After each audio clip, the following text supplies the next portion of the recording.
Yeah.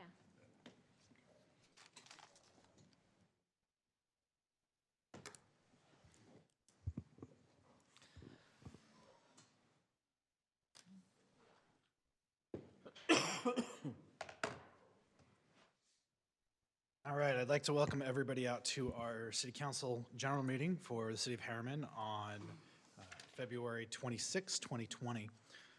We will begin with the Pledge of Allegiance. That will be led by Austin Henderson. If you'd please come up and lead our pledge. All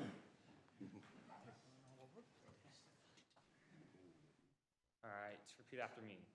I pledge allegiance to the flag of the United States of America and to the republic for which it stands, one nation, under God, indivisible, with liberty and justice for all. Got it, you may be seated.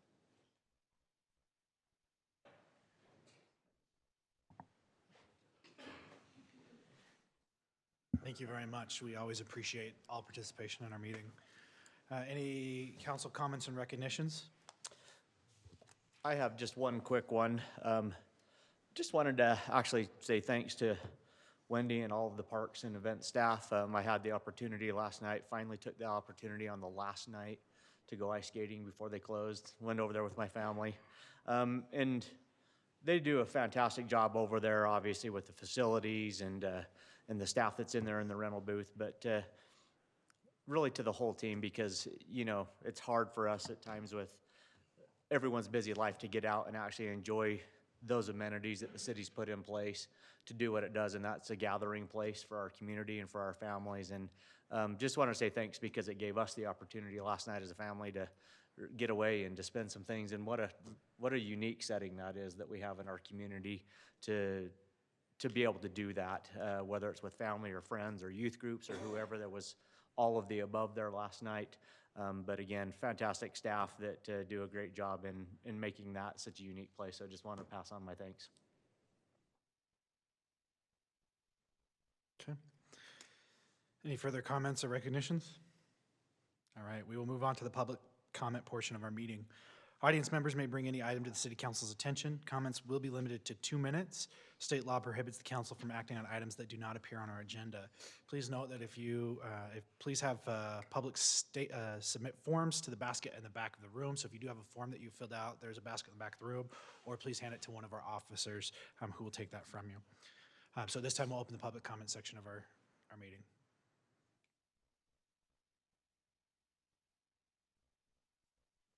I have to get the mileage out of this shirt I bought. My name is Teddy Hodges, 13307 Copper Park Drive, Herriman, Utah. I know most of you are aware, if not everybody's aware in this room, that there was a provincial vote last night by the County Council of approving the new development at Olympia Hills. I'm personally opposed to it, as well as a group that I familiar myself with, Utah for Responsible Growth. And we just want to bring awareness to that. There's going to be another second vote on next Tuesday at County Council Chambers at 4 o'clock downtown. We would welcome you guys to be there, wear red if possible. Also, that there'll be more information coming out very shortly, and we need your help to raise up in voices about this opposition. I believe it's a detriment to our community as it stands, and I know that there's several elected officials that feel the same way as I do and our group does, as about the responsible growth and the responsible leadership that the Southwest Corner has led in the last year or two, and we're trying to correct our mistakes from previous administrations and previous government officials, and we're digging out of that hole, but this will bury us, and I know that that's the feeling of a lot of us. So hopefully we can get this figured out to where we can push pause on it and come to an agreement and conclusion. So thanks, guys.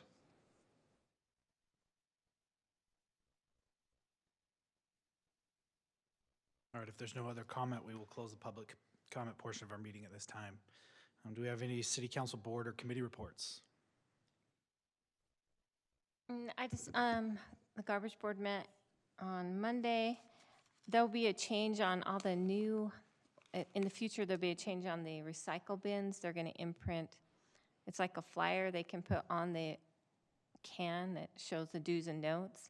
and then the last layer of plastic is put over that. So hopefully it will help people be educated a little bit more about what they can and what they cannot put in their recycle bins, because that continues to be an issue. There also will start doing door hangers for people that are violating the things that can and cannot go in the recycle bins, because it ends up being very costly for us to have to send stuff to the recycler and then in addition send it to the landfill. It's quite a bit more expensive to send it to the recycle. So if it can't be recycled, put it in the trash. Go ahead. Oh, man. I'll try to be brief.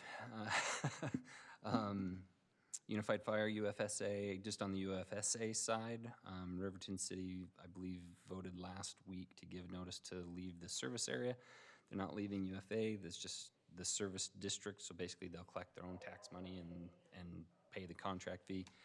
The board I can't even remember, I'm sorry if it was last week or the week before, the days run together. The board voted to start to look into the bonding process, to look to rebuild some stations, build additional stations.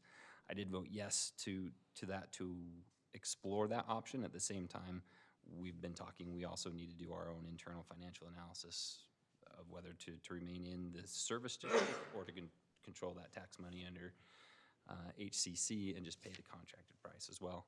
So public knows we'll be going through that hopefully in the next several months. Prior to any bond being issued. Southwest Mayor's Coalition, South Caucus, I mean, the study's ongoing.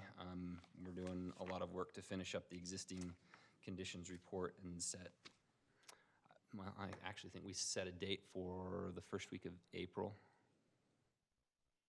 I'll have to double check. Sorry, there's been so much this week. To have basically a press conference and announce kind of what those initial findings are, the key points that we're going to kind of coalesce around to work on going forward, and then try to identify solutions to them. I want to note that some of our staff, namely Michael Malloy and Blake Thomas, serve on the technical committee. They put a ton of time into this. I asked them to come in earlier today to talk about some of those key things to help us really drive this. As far as the Southwest Mayor's Caucus, for those of you that don't know, we kind of formed a loose group to meet during the legislative session. We host a lunch every Wednesday. It was breakfast last year. It's lunch this year every Wednesday with our area legislators. So I think there's 14 different representatives and senators, and for the most, we have really good attendance from not just them, but we seem to be drawing interested parties outside of that group to our discussions, and all of our discussions have been really, really good. We've had UDOT in to give presentations.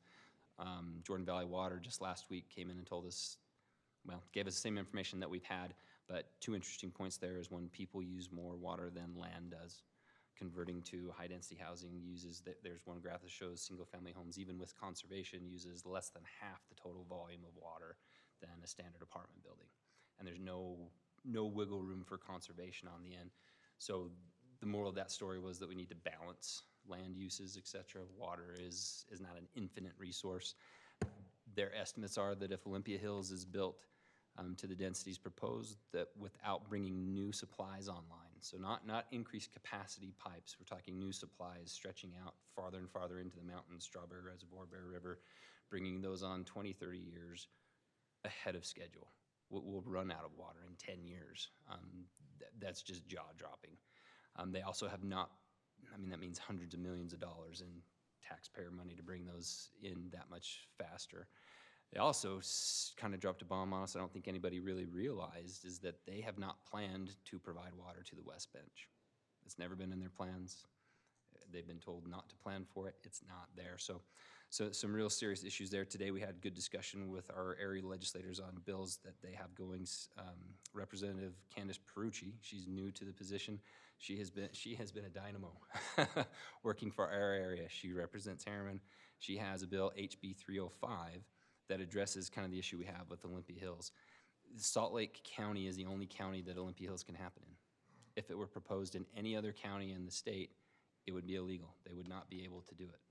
Counties of the first class, and Salt Lake County is the only one right now that classifies as a first-class county, is the only one where the county can engage in that kind of land development.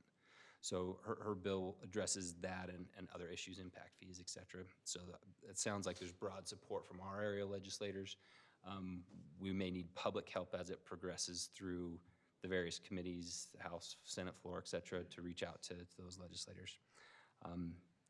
Another good vigorous discussion today during that caucus meeting I thought was fantastic, and we're really bringing our group of representatives together where previously I'd say that we all felt like we were on islands fighting our own individual battles, and now we've kind of brought those people together in one room, and we're able to help each other get those things done, and we're already seeing bills like this come. We're seeing funding start to come for some of these projects. As Representative Strong mentioned, the Southwest has become the squeaky wheel, and so we're getting that attention. So a lot of that is due to not just the people here, but the councils in our other cities working along with us to do that. So I could ramble on a while longer if you want. I'll try and go quickly as well. It's a busy time for all of the boards and committees that we serve on, but I'll report quickly on three. First, so Conference of Mayors was held last week. That was held up at the state capitol. That meeting was held right after the ULCT meeting up there. So it was really a lot of the same information, mainly focused on a legislative update for some of the bills that they are watching. That particular time, a lot of time was spent in there on Senate Bill 150, which has to do with the changing the formula for the B&C road funds and how that is allocated in counties of the first class. And that really deals with the fact that several years ago when they made a change to the B&C road fund allocation, at that time they'd set basically a minimum floor based on population. That disbursement was based on lane miles and population, and now I'm forgetting the third leg of that. But nonetheless, population was a big piece of that. For counties of the first class, again, they set that artificial floor that they could not drop below 14% on the allocation based on population. They have since realized that obviously with the incorporation of Mill Creek and the incorporation of the townships, the actual county population has fallen well below that 14%. But yet those entities are getting counted on their own, and they basically were getting counted as part of that population for the county side of things. So it's created, not that it's a huge disparity, but less of the money was going to the cities than should have appropriately been. So Senate Bill 150 by Senator Harper is changing that floor for classes or counties of the first class will be 7%. And that's, again, they've said based on the population of Mill Creek incorporating and all of those townships, it equated to about 7%. I actually believe it's a little, that the number's higher than that, so the floor is still probably a little bit high, but yet it gets more money to us. And I will say that just last week, a little previous to that, sitting on UTA's advisory council, it was brought up in that meeting with the advisory council that Senate Bill 150 had some cleanup language in there as it related to the advisory council's duties. None of us on the advisory council had heard about it at that point. As we continued in the meeting, I quickly pulled that up and scanned quickly to find where it referenced the advisory council and the duties. And what I found by looking into that, sitting there and quickly alerted my constituents to, is that it had basically 3 wording changes in there. And it basically took the 3 specific duties that were given to the advisory council, and it struck out the word approved and replaced that with advised. And again, it was unbeknownst to us at that point. Well, needless to say, once we found that language, we immediately made calls to our own lobbyists. We made calls to the league, and a meeting was held the next morning with Senator Harper to try and get clarification on the intent of that proposed change in there.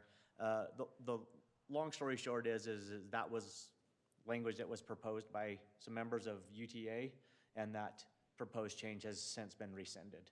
Senator Harper was not in favor of, and basically was, because he was focused on the B&C road funds component of that, and also another piece that deals with removing the cap for the transit-oriented districts, the TODs, allowed along for participation from UTA. That was another piece that was put in there. So we have successfully been able to roll that back to keep those provisions, that authority that was put in place for the advisory council over the trustees in place moving forward. So it just goes to show you that there are so many moving parts to the legislative process.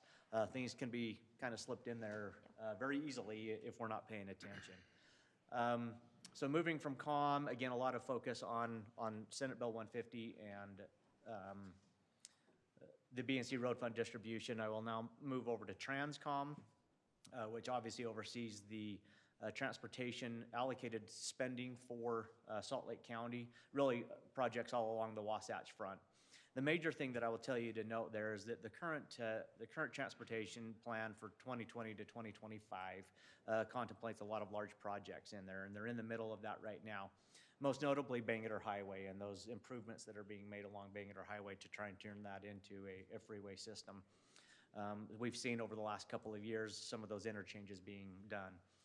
Most notably now coming up this year, we'll see the intersections of 6200 South, 104th South, and 126 South all be converted into freeway interchanges there. The challenge is that the estimates for those projects, when those actual bids came in, the estimates were, because of a lot of factors, were far below what the bids actually came in. And so we had to actually go in and amend monies expended. So just to give you an idea, those three interchanges are going to cost $224 million for the conversion of those three interchanges. Were they originally calculated? Originally, when they first started this process, they were estimated right around $50 million a piece. So we're roughly, again, there's other factors in there, whether it goes above grade, below grade, some of those other things. How many houses you have to take out? And exactly, right-of-way acquisition, all of those things. But that gives you an idea of what obviously is happening in the economy. Skilled labor is hard to find. The cost of construction materials is all increased. All of those things to where those three interchanges are now at $224 million. So we had to go in and basically reallocate some of the monies that were set aside for other projects. The main one being 90th South, a rebuild from Redwood Road to 7th West. They were planning on postponing that project anyways because of other factors that are in there. But we had to reallocate money in order to allow those projects to move forward. The other piece of that is moving forward, obviously Bangerter has not been converted into that full freeway system. There's other interchanges that need to be done, and one significant one is 13400 South, obviously. But currently, none of the rest of the interchanges that need to be done is there funding in place to make that happen. No funding. There's no funding. That's one thing that UDOT made very clear to us is they have plans to finish connecting Mountain View at both ends and finish the freeway conversion of Bangerter. Finish Bangerter, they estimate about $600 million. Correct. Mountain View, just to connect the two ends, not turn it to freeway, just connect the two ends, $1 billion, 1.6 billion, completely unaccounted for. There's plans to build it, but there's no Right now, there's funding. not funding identified. There's Right, no and- money. I mean, currently, if even when they did those overpasses on Redwood, that was nice, but then everything pools right at 27th West. And the same, if you're going to have high-speed traffic all the way down, then everything's going to pool right at 134th South. Correct. We've got 98 South right there. Yeah. So Oh, we yeah, had a discussion One about break that. and We've one got break. those. 98, 134th, and then 27th. 27th West. Yeah. Yep. So they have a plan to, in what order they want to finish the rest of those, but there's no funding Yeah. identified yet. There is those that were in attendance at the county council meeting yesterday, there is, the county council is now working in a manner that they're trying to work with the legislature to get funding for at least 13400 South. There's a lot of other factors tied to that, of course. So just wanted to keep you aware that. Can I ask one question? Sure. Perhaps if you, I don't know if you know this or not. So we know 1.6 billion to complete Bangerter and connect the ends of Mountain View Corridor. Is there an estimate on what the conversion of Mountain View Corridor, or the completion of Mountain View Corridor as a 3-lane highway in both directions is going to cost? I can't remember, there has been a very There's large a number out there, but thrown out there, but again, by the time we actually get to it, there's nothing to say that we know what those Could costs be will actually twice be. as much, maybe. Okay. It's been in the several billions. the good thing about Mountain View is that the freeway, what you see right now, at least in our area, is a frontage road, right? And the freeway will be in the middle. So the right-of-way cost of it has already been accounted for. It's just gonna be constructing it. Whereas Bangor, one of the big issues is the right-of-way has not been purchased. So when you saw 90th South done, except they had purchase right-of-way means they had to buy homes and tear them down, right? And that's just adds an exponential cost to it. So that's one plus on at least this end of it for that, but we're still talking billions of dollars. One of the other projects that's happening right now that a lot of people probably don't really realize is happening is they're actually building a new collector that begins at 90th South and will go up to the 215 interchange that's on the east side of the freeway. Now, the sound wall is still there, so a lot of people don't realize, but if you pay attention, you're going down the freeway, every once in a while there will be a block where you can see out where they're actually putting up new sound wall on the other side. But when you talk about acquisition, land right-of-way acquisition, if you look as you go along there, you will notice that they are now working through, they've taken down half of a commercial building, they're taking out half of a storage unit facility.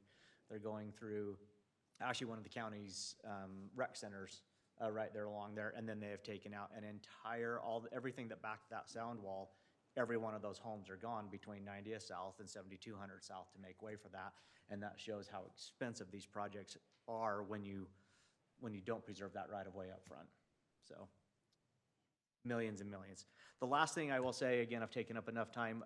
Last meeting was yesterday morning, as I said, on the sewer board. Sherry got to talk trash for a minute. I will talk sewage now for a minute. Just to give you an idea, one of the large project that is going on down at the South Valley Sewer District right now is the construction of what is called a thermal drying project. That project has been in the plans for many years.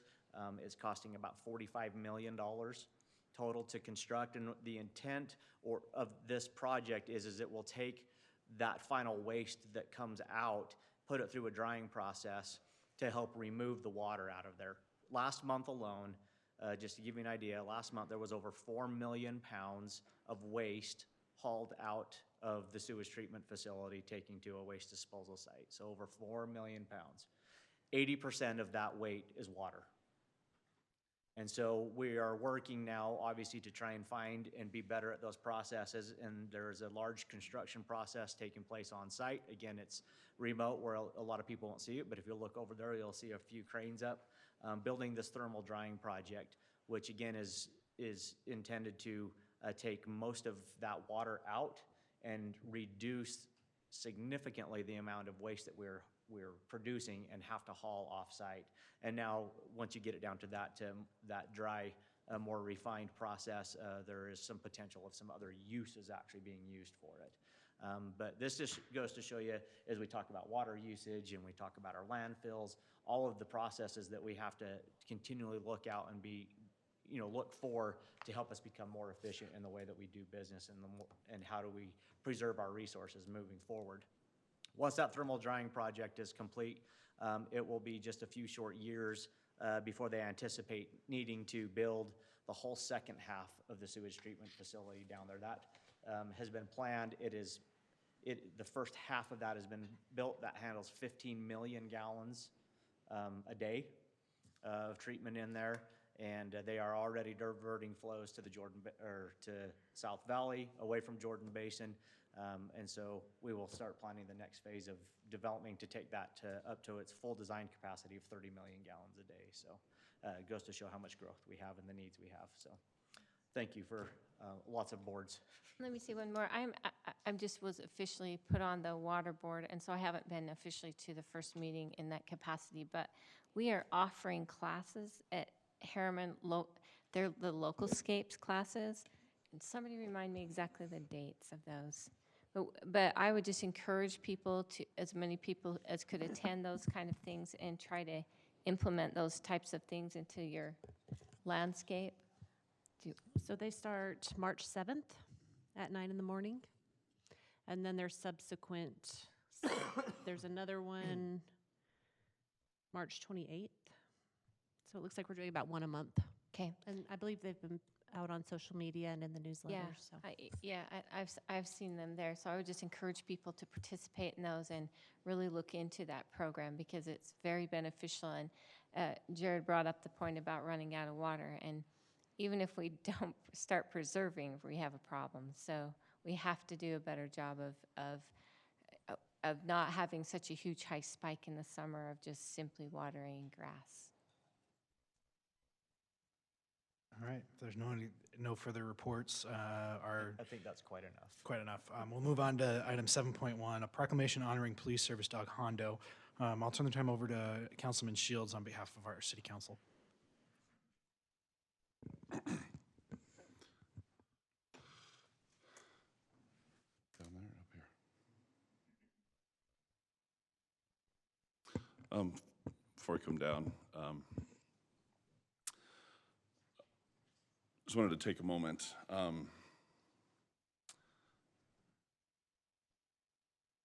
Never contemplated when I was elected to serve as a member of the city council that I would have the sacred and solemn opportunity to participate in something like this. I heard a report this evening that kind of saddened me because I realized that through ignorance, there are members of our community who may not understand the importance and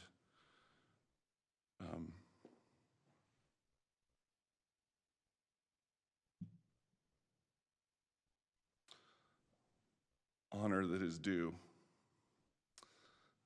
the passing of PSD Hondo. I would invite the community on this coming Saturday at 11 a.m. at Herriman High School to come out and see and find out just how meaningful and important PSD Hondo's sacrifice was. I'm going to come down and read this. Try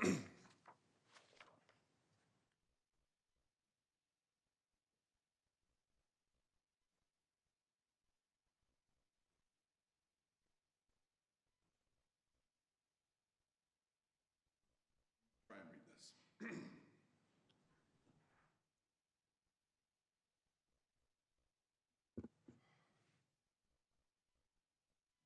Whereas, in recognition of his great service, ultimate sacrifice for the Herriman City Police Department, the Herriman City Council recognizes and honors police service dog Hondo. And whereas Herriman City Police Department police service dog Hondo was killed in the line of duty on February 13th, 2020,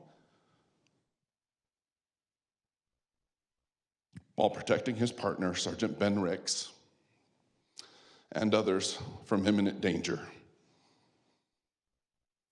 And whereas PSD Hondo, a 7-year-old Belgian Malinois, came from Europe and began his police service on October 29th, 2015.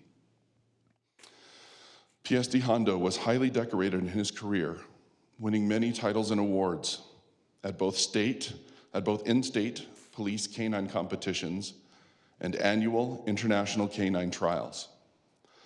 Hondo was a critical member of the 2014 canine team that placed first in the world in the international trials. PSD Hondo was responsible for well over 100 felony arrests and for taking hundreds of pounds of narcotics off Utah streets. And whereas PSD Hondo embodied the ideal,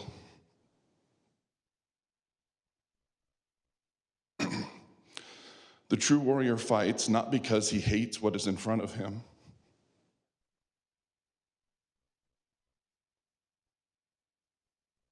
but because he loves what is behind him.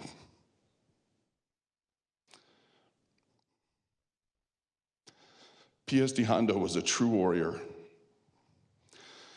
and his actions the night of February 13th, 2020 ensured that his loving friend and partner, Ben, would be able to return home to his wife, children,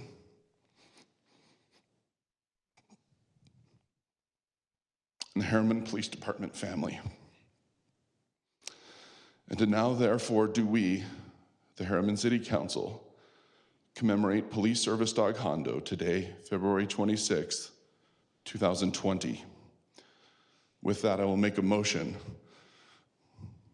that we approve proclamation honoring Police Service Dog Hondo. I have a motion from Councilman Smith, or from Councilman Shields. Do I have a second? I will second. I have a second from Councilman Smith. Councilman Henderson. Yes. Councilman Smith. Yes. Councilwoman Orn. Yes. Councilman Shields. Yes. And I will vote yes. That motion passes.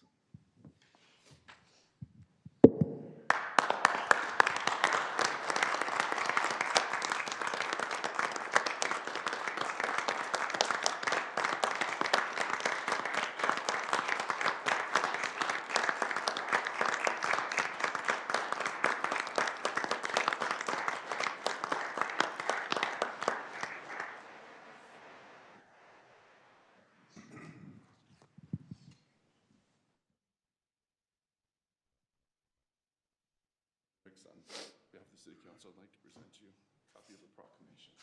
Sign this day.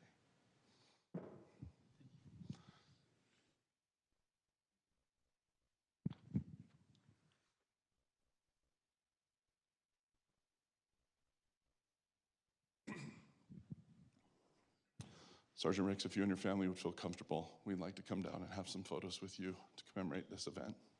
Yes. Okay, thank you. Of course.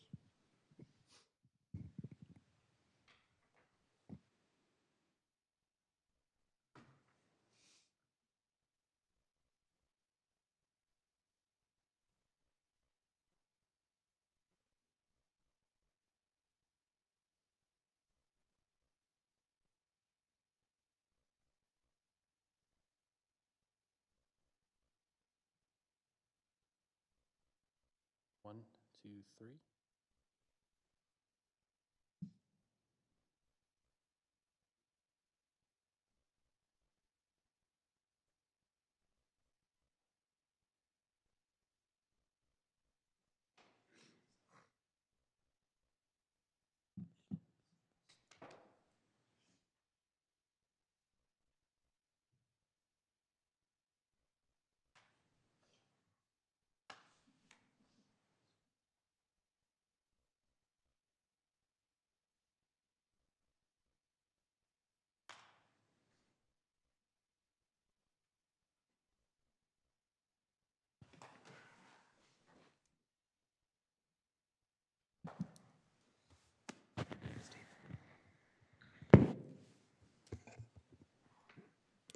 Mayor, if I just have one moment of time after we seat the Ricks family.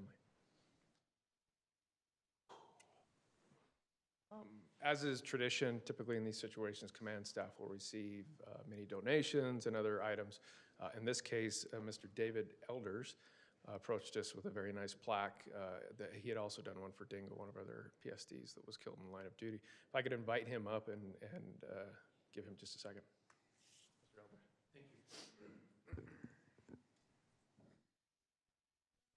I'm not sure whether to speak this way or this way. So my family and I were really moved to hear of the loss of your treasured friend and companion, and I wanted to do something in recognition of Hondo. So I make these plaques. They're lighted.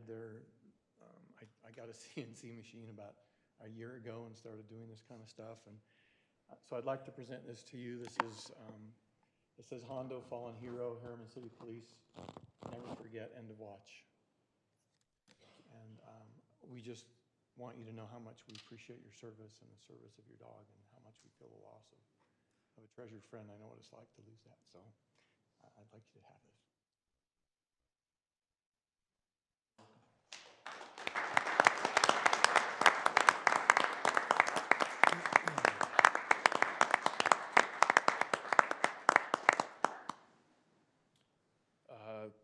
Thank you.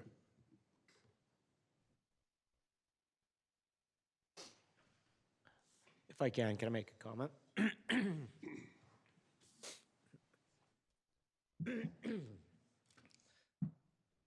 Now I'll try and get through it. To Sergeant Ricks and his family, thank you for being here. Challenging time, I know, for sure. Being someone that works in the public safety profession, forgive me.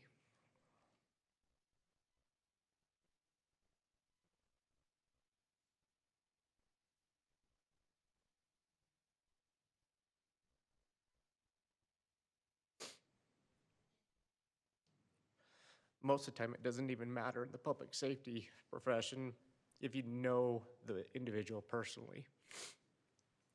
It touches us, it affects us.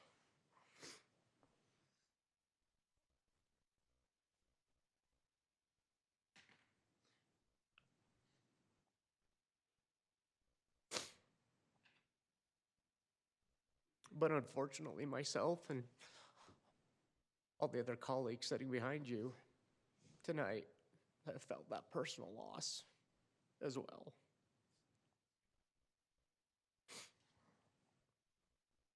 Understand the pain that you're going through.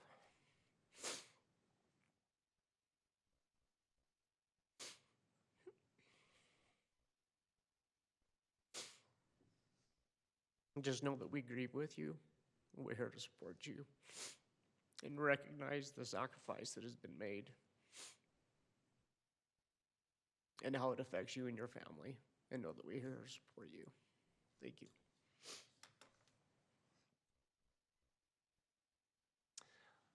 All I can say is thank you. I can't say anything else. Thank you.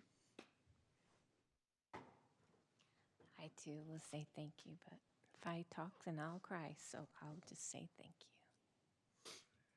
Sergeant Ricks, there's probably one thing that's the number one priority, at least in my view, of what this body does, and that's public safety. Making sure that the residents that live in our community are safe and are taken care of on a 24 hours a day, 7 days a week, 365 days a year. Prior to creating our own department, you were here in this community with Hondo and serving the members of this community and keeping them safe. When we started our own department, you opted to come and continue that service to the people who live here and to protect those around you. Not only did you and Hondo do that here, but you did that for the entire state of Utah with the VFAST team and the other opportunities you took to serve those other communities. I cannot tell you how proud I am of you, of Hondo, of all of our officers for the willingness to keep our community safe, even though it puts your safety at risk. This is the part of this role that none of us want to have happen, but we are blessed and are grateful for those who have put that time and effort in front and that willingness to sacrifice so that we all have that opportunity to live somewhere where we know we can send our kids outside and they can play and be safe. It's those things that make this community what it is. And it's the sacrifices of those that make it that way that we need to honor most. There's no way I could ever truly understand the loss that you're going through and that your family's going through and that our Herriman Police Department is going through. But we are grateful, and I've been contacted by individuals throughout the country expressing their condolences and expressing their gratitude for the willingness to put your lives on the line. And as we continue and move forward, I know that our residents will continue to remember that that sacrifice is the reason that they are able to live in the community that they live in. And so with that, on behalf of them, I thank you as well. And I thank your family, and I thank Hondo for everything that you've done to make this place what it is. Thank you very much.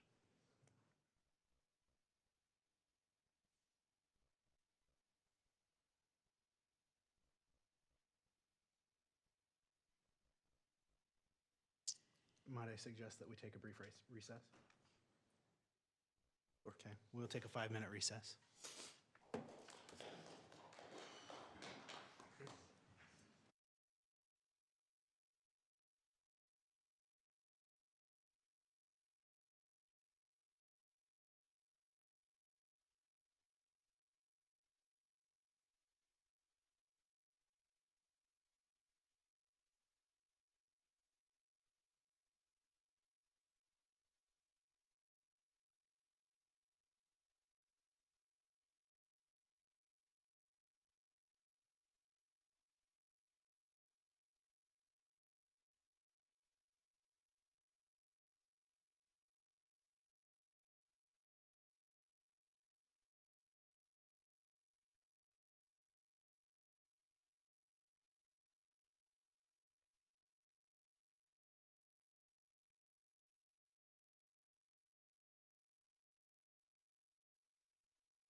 Trying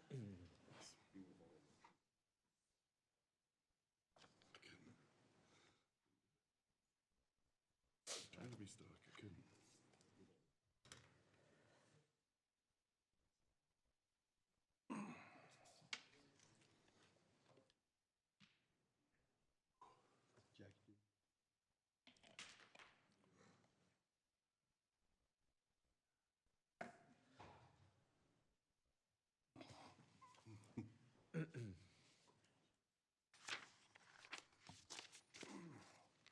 We're good to go? Okay. We'll go ahead and move on to item 7.2, approval of a resolution appointing Steve Shields as the Herriman representative of the South Salt Lake Valley Mosquito Abatement District.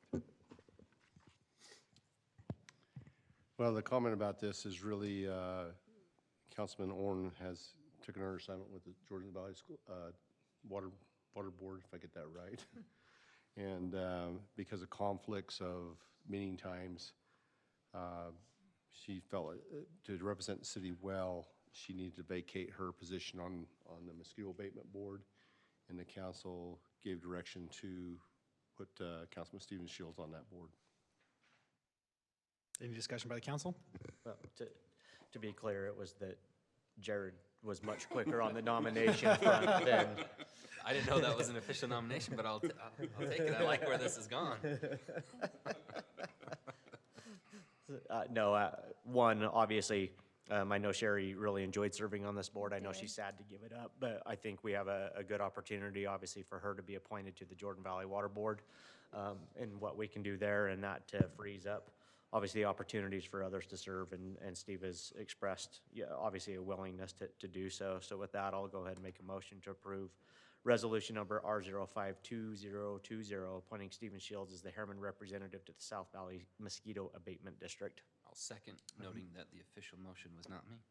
A motion and a second. Sherry? Yes. Steve? Yes. Jared? Yes. Clint? Yes. I vote yes, that motion passes. We'll move on to. Chairman, if I can have just a sec. We're kind of making light of it a little bit, and I appreciate the humor after some of the heavy lifting we've done tonight. But Sherry, as I've seen over the past 8 or 9 months, I've been coming to city council meetings.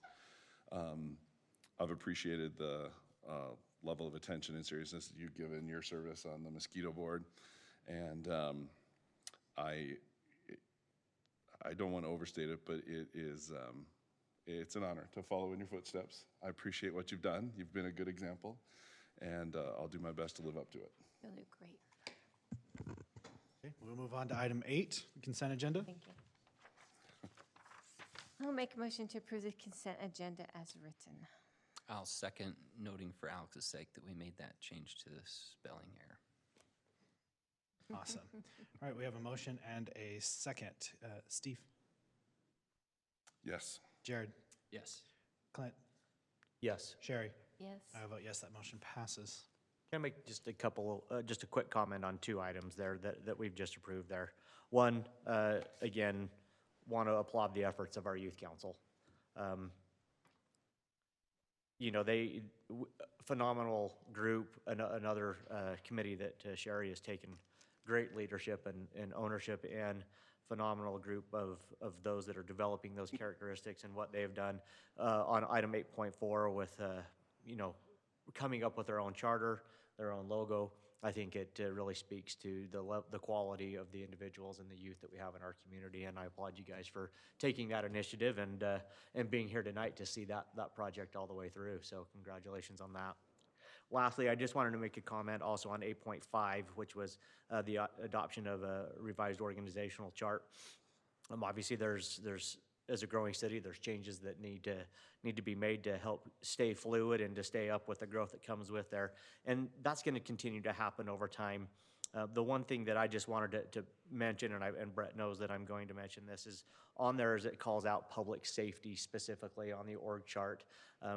Realizing where we are as a city and how we're structured as a city. We have our own internal police department, we have external fire department, and how that communications happens, just so it knows that as we move forward over time and how that continues to develop out for our city, There is cities that operate under a public safety model out there, but I will tell you that I don't believe that a public safety model is the right direction to go, and I'm not saying that that's the way that this goes, but the way it's spelled out on there, I just want to call it out that I think as we move forward, we need to make sure that those two lines for police and fire are those that are equal and communicate equally up to our city administration, so.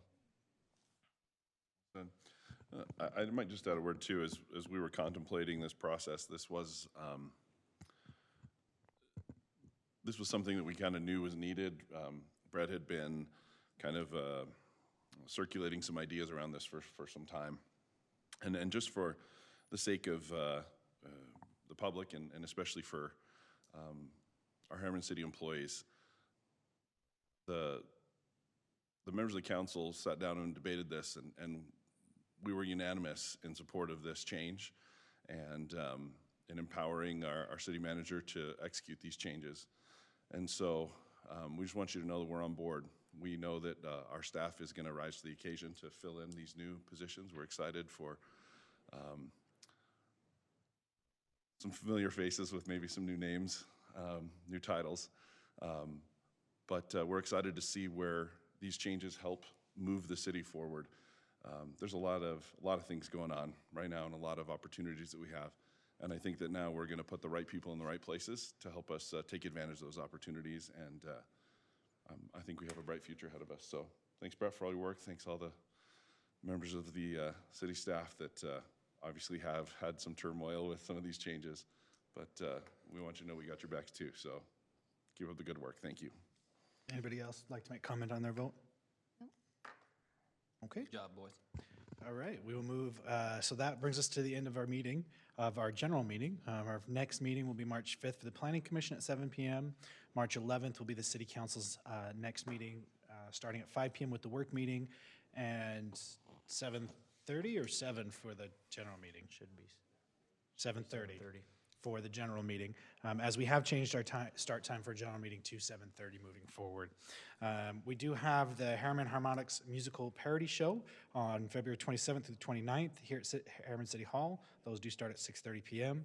And then please be aware that the presidential primary election day is March 3rd, and we encourage all of registered voters to vote. If you're not registered, and you should be, we'd also encourage you to do that as well so that you can participate in this important election cycle. Mayor, I just have one other item on the future meetings that I would like to add is just, it is not our meeting, it is a Salt Lake County Council meeting, but just for the public's awareness, yes, the county council did vote for approval for Olympia Hills, but that has to be voted on twice. So that another opportunity to voice your feelings about that development will be at the county council at 4 p.m. on March 3rd. So anybody that would like to continue or would like to add their voice to the feelings and the sentiment on that, there's one more opportunity for that. Thank you. Okay, with that, I will accept how to do this right. A motion to go into closed? Or to continue our closed? Do we need to read the whole thing? Okay. I'll make a motion to temporarily recess the city council meeting to convene in closed session for the purpose to discuss the purchase, exchange, or lease of real property as provided by Utah Code annotated 52-4-205. A second. Motion and a second. Jared? Yes. Clint? Yes. Sherry? Yes. Steve? Yes. I vote yes, that motion passes. We moved into closed session. Thank you very much. That's the job, end of our general guys. meeting. Under slight.